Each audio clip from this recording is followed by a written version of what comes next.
Students अस्सलाम वालेकुम। Physics expansion में आप सबका खुश आमदीद। मैं हूं आपका फिजिक्स टीचर अहमद वकास। आज की इस वीडियो में हम पार्ट 2 फिजिक्स की बुक से चैप्टर नंबर 18 जिसका नाम है इलेक्ट्रॉनिक्स के कुछ टॉपिक्स को डिस्कस करेंगे। इससे पहले कि हम टॉपिक की तरफ चलें, अगर आपने हमारा यूट्यूब चैनल सब्सक्राइब नहीं किया हुआ तो काइंडली उसे सब्सक्राइब कीजिएगा और उसको फॉलो भी कीजिएगा और अपने फ्रेंड्स से शेयर भी करिएगा। चलते हैं आज के टॉपिक की तरफ। तो हमारा आज का जो टॉपिक है, जी स्टूडेंट्स, हमारा आज का लेक्चर चैप्टर नंबर 18 इलेक्ट्रॉनिक्स जो कि चैप्टर का नेम है, इसमें से हमारा आज का टॉपिक है operational amplifier as a non inverting amplifier. Operational amplifier as a inverting amplifier और ऑपरेशनल एम्पलीफायर की कैरेक्टरिस्टिक्स हम ये प्रीवियस लेक्चर्स में देख चुके हुए हैं। आज हम यहाँ पे डिस्कस करेंगे ऑपरेशनल एम्पलीफायर को as a non inverting amplifier. अब ऑपरेशनल एम्पलीफायर को as a non inverting amplifier क्यों यूज किया जाता है? अगर हमें फेज शिफ्ट में किसी किस्म का कोई चेंज नहीं चाहिए, हमारी आउटपुट सिग्नल भी सेम उसी फेज पर हो जिस तरह से हमारा इनपुट सिग्नल था, तो हम इसको इस्तेमाल करते हैं as a non inverting amplifier. इसके लिए हमें सबसे पहला काम क्या करना पड़ता है? इसके लिए हम सर्किट डायग्राम को भी चेकआउट करते हैं। इसमें हम यहाँ पे ये करेंगे कि जो इनपुट सिग्नल Vi जिसको हमने एम्पलीफाई करना है, इसको हम अप्लाई करेंगे नॉन इन्वर्टिंग टर्मिनल के क्रॉस। और यहाँ पे आपको पता है कि ओपन लूप गेन बहुत ज्यादा होता है, जिस सूरत में हम ये कहते हैं कि V negative and V positive virtually same potential पर होते हैं। मतलब अगर आपने V पॉजिटिव को Vi वोल्टेज अप्लाई किया है तो नेगेटिव वाले के क्रॉस भी Vi ही आ जाता है। तो ये इसी की फर्दर हम आगे अब gain of the amplifier find करने के लिए हमें यहाँ पर रेजिस्टेंस R1 और R2 में से करंट की वैल्यूज को फाइंड करना होगा।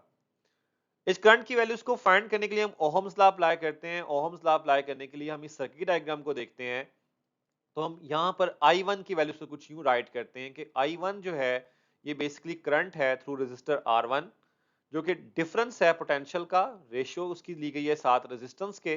तो इट्स मीन पोटेंशियल डिफरेंस निकालने के लिए रेजिस्टर R1 के एक तरफ पोटेंशियल आता है 0 वोल्ट का, क्योंकि हमने उसे ग्राउंड किया हुआ है, और दूसरी तरफ पोटेंशियल आता है V नेगेटिव का। और V नेगेटिव की वैल्यू हम पीछे बता चुके हैं कि Vi के इक्वल है। तो यहां से ये इक्वेशन बन जाती है -Vi over R1। Similar way में इसी तरह हम इस रेजिस्टर R2 के क्रॉस जो करंट I2 है वो फाइंड करें, तो एक तरफ का पोटेंशियल V नेगेटिव और दूसरी तरफ का पोटेंशियल V नॉट। तो ये V नेगेटिव की वैल्यू पुट की Vi और यहां से हमें I2 की वैल्यूज मिल गई। अब हम किसकी कैरेक्टरिस्टिक्स पढ़ चुके हैं और हमने ये बताया हुआ है कि नेगेटिव और पॉजिटिव टर्मिनल के क्रॉस एक हाई रेजिस्टेंस लगा दी जाती है, जिससे इसमें प्रैक्टिकली कोई करंट फ्लो नहीं करता इन टर्मिनल्स के दरमियान। तो हमारे पास किरचॉफ रूल ये कहता है कि I1 is equal to I2, और हम यहाँ पर I1 और I2 की वैल्यूज को पुट करते हैं। तो I1 और I2 की वैल्यूज को पुट किया तो ये इक्वेशन आपके सामने आई -Vi over R1 which is equal to Vi minus V naught over R2। यहां से R2 को इंडिविजुअल्स पे डिवाइड करते हैं तो ये इक्वेशन कुछ यूं बन जाती है -Vi over R1 which is equal to Vi over R2 minus V naught over R2।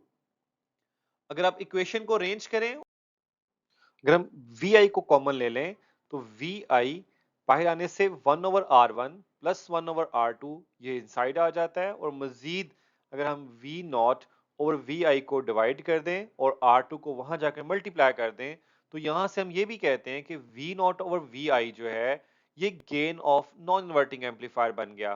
तो gain of non inverting amplifier का सिंपलेस्ट फॉर्मूला क्या हासिल हुआ कि G is equal to V naught over Vi which is equal to 1 plus R2 over R1।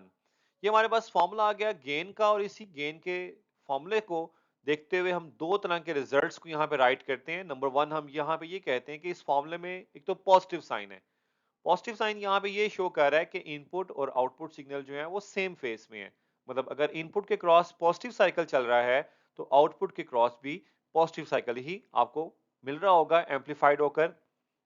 और इसके साथ साथ जो गेन ऑफ द एम्पलीफायर है ये इंडिपेंडेंट है internal structure of the amplifier के। मतलब इसके इंटीरियर पे इसकी कोई डिपेंडेंस नहीं है, ये सिर्फ और सिर्फ डिपेंड करता है किसके ऊपर जी, रेजिस्टेंस R1 और R2 की वैल्यूज के ऊपर जो हमने एक्सटर्नली कनेक्ट की हुई हैं।